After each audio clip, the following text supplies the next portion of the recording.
మొత్తం దాంట్లో వినకుండా చెప్పలేము. కానీ మేము ఇప్పుడు చెప్తున్న విషయం మీరు దయచేసి గమనించండి.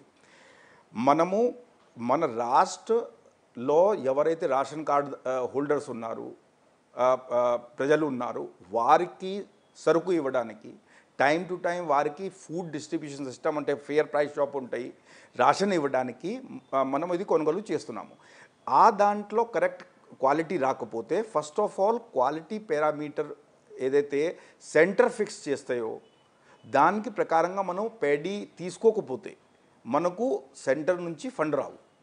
రెండోది, మన ఏదైతే ఫేర్ ప్రైస్ షాప్లో మీరు ఈ మధ్యలో విని ఉంటారు, ఫేర్ ప్రైస్ షాప్లో ఏదైతే రేషన్ దుకాణాలు ఉన్నాయి దాంట్లో ఉన్న మంచి క్వాలిటీ లేదనేది.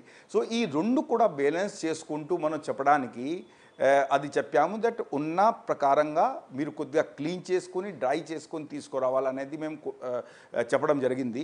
కొన్ని చోట్ల యాక్చువల్గా నిజంగా జరిగిన విషయం ఏంటి అంటే పూర్తిగా పండలేక కొంచెం పచ్చిగా ఉండడం, అదే పచ్చిగా ఉండడం ఉంటే దయచేసి అర్థం చేసుకోండి. అలాంటి పేడీ మనం తీసుకుని వస్తే మన దాంట్లో మనం బియ్యము కూడా పచ్చిగా వస్తుంది, ఇమెచ్యూర్ గ్రెయిన్ వస్తుంది. అదే.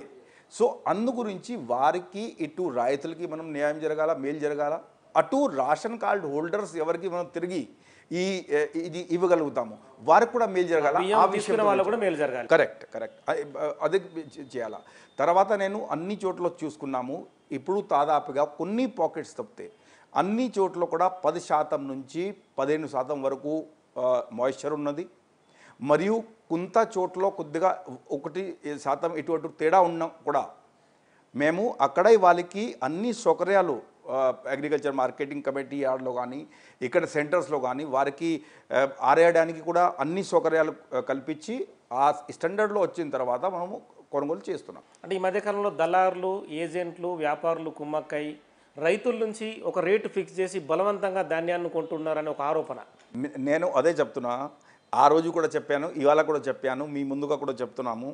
అలాంటి ఏ సమస్య ఉంటే మనకు ఒక హెల్ప్ లైన్ ఉన్నది. ఎందుకంటే ఫస్ట్ ఆఫ్ ఆల్ అలాంటి చేసే ప్రసక్తి లేదు. ఇదే అవగాహన రైతులతో కలపడానికి మీ ద్వారా మేము ప్రయత్నిస్తున్నాము.